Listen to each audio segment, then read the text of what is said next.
penambangan tanpa izin ini secara hukum memang dia merupakan perbuatan pidana.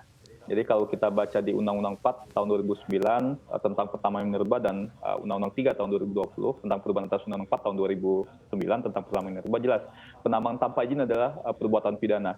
Jadi setiap orang yang melakukan kegiatan penambang izin itu dipidana. Ini dalam konteks hukum pidana. Nah, tapi tidak hanya bicara mengenai aspek hukum pidana ketika bicara mengenai peti. Ada aspek sosioekonomi dan aspek lingkungan yang juga harus diperhatikan.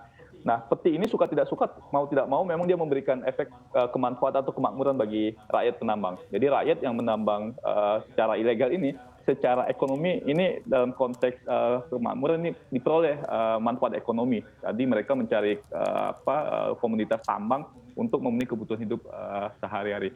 Nah, di sisi lain memang dalam administrasi perizinan sebenarnya mereka ini sudah diatur di Undang-Undang Minerba terkait mengenai skema perizinan, yaitu melalui izin pertambang rakyat atau IPR. Nah, Undang-Undang Minerba itu sudah memberikan instrumen hukumnya, nah tapi soal implementasi yang jadi masalah, Mbak Iva. Ya, karena proses perizinan ini juga cukup alot ya, karena harus ada syarat-syarat yang dipersiapkan oleh masyarakat, kemudian yang kedua juga membutuhkan biaya dan lain-lain, sehingga akhirnya masyarakat ya sudahlah lebih baik menambang tanpa izin dibandingkan kemudian harus memproses izin yang begitu sulit. Itu yang kedua. Yang ketiga memang peti ini merusak lingkungan. Jadi ada kerusakan lingkungan yang luar biasa yang diakibatkan oleh penambangan tanpa izin. Nah, ini karena masyarakatnya menambang di kawasan hutan lindung, hutan produksi, di pesisir, di pulau-pulau kecil, dan ini merusak ekosistem ya. Karena memang mereka tidak ikut good mining practices, kaidah-kaidah teknik pertambangan yang baik itu tidak muncul. Nah, ini menurut saya dilematik. Di satu sisi ada sanksi pidana bagi peti, di sisi lain kemudian juga ada kemanfaatan ekonomi bagi rakyat. Di tengah-tengahnya, ini kalau kemudian dibiarkan saja, ada masalah sosial lingkungan yang ini akan menyebabkan peti ini ya dalam konteks kemudaratan lebih banyak dibandingkan tadi manfaat ekonomi.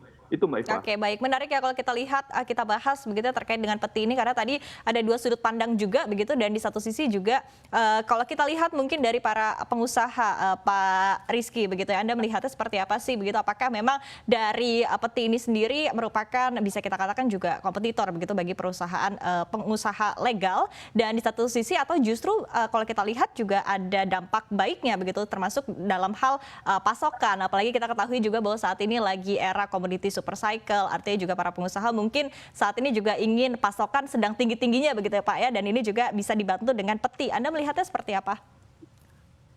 Saya pikir terkait masalah pertambangan tanpa izin ini apabila memang bisa diformalkan, ya ini tentunya bisa menambah penerimaan negara, baik dari sisi royalti maupun dari pajak nantinya. Hanya memang saya melihat kendala-kendala yang ada ini, satu ya mungkin belum tersosialisasikan dengan baik ya. Undang-Undang Nomor 4 tahun 2020 juga rata-rata penambang rakyat ini belum memahami, seperti tadi yang disampaikan oleh Pak Reddy, bahwa memahami prosedur pengajuan dan tata cara untuk pengusahaan izin. Karena sebenarnya kan dengan adanya Omnibus Law ini kan bisa memudahkan semuanya gitu kan. Hanya saja memang implementasi di lapangannya itu masih belum tersosialisasikan dengan baik. Nah, jadi saya pikir bukan kita bicara kompetitor, justru ini akan bisa menolong ekosistem yang ada dalam pertambangan. Misalnya nantinya si para penambang-penambang rakyat ini diberikan misalnya semacam SPK atau nanti digunakan nanti untuk pemasaran dari produknya gitu. Jadi saya pikir ini bisa saling menunjang antara pengusaha maupun pertambangan rakyat, karena bagaimanapun sebagai pengusaha pertambangan ini harus melihat dari lingkungan sekitarnya juga di dalam lingkungan pertambangan. Saya pikir gitu Mbak Iva. Oke, baik. Kemudian kalau dari Perhapi begitu ya Pak Resvani, Anda melihatnya seperti apa sih untuk tadi ya di satu sisi juga artinya dijelaskan bahwa minim literasi juga kepada masyarakat, mungkin juga masyarakat juga masih belum memahami seperti apa begitu, para pelaku peti ini juga masih belum paham seperti apa terkait dengan hukum, tindakan pidana juga begitu. Anda melihatnya untuk ketemu akhirnya bisa bertemu di tengah, di satu sisi juga mereka bisa tetap untuk kondisi perekonomian mereka juga bisa tetap terlindungi begitu ya, tapi di sisi lain juga tidak merugikan lingkungan dan juga tidak merugikan negara tentunya. Seperti apa Anda melihatnya perlu dilakukan? Menurut kami ya, yang pertama ini harus menjadi perhatian di tingkat semua stakeholder ya, termasuk tidak hanya Kementerian SDM dalam hal ini, Kementerian SDM dalam hal regulator, pengawasan dan sebagainya. Saya lihat sebenarnya sudah mulai terakomodir ini dengan adanya izin pertambangan rakyat. Walaupun beberapa bottleneck yang ada dalam implementasi, saya pikir itu sudah cukup maju dengan adanya Undang-Undang 3 tahun 2020 yang memudahkan persyaratan-persyaratan IPR.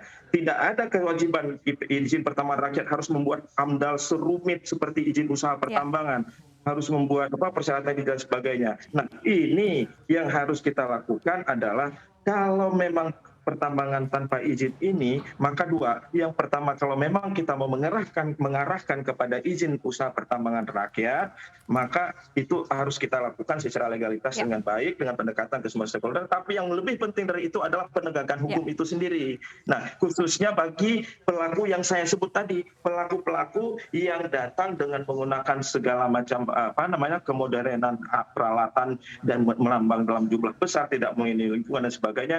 Ini penegakan hukum ini juga tidak bisa kita andalkan hanya dalam level-level penegak hukum di daerah, tapi saya pikir ini harus sudah menjadi fokus sampai ke presiden. Mohon maaf, Mbak, ini sudah harus menjadi fokus pada presiden, Panglima TNI, Polri, Kementeri, seluruhnya. Ini berapa kerugian negara? Coba kita bisa hitung, Mbak, kalau jumlah sampai 2.700. Negara kita sedang butuh keuangan. Kalau kita kejar dari pajak yang kecil-kecil itu kecil efeknya. Negara harus menegakkan dari pertambangan liar ini. Kita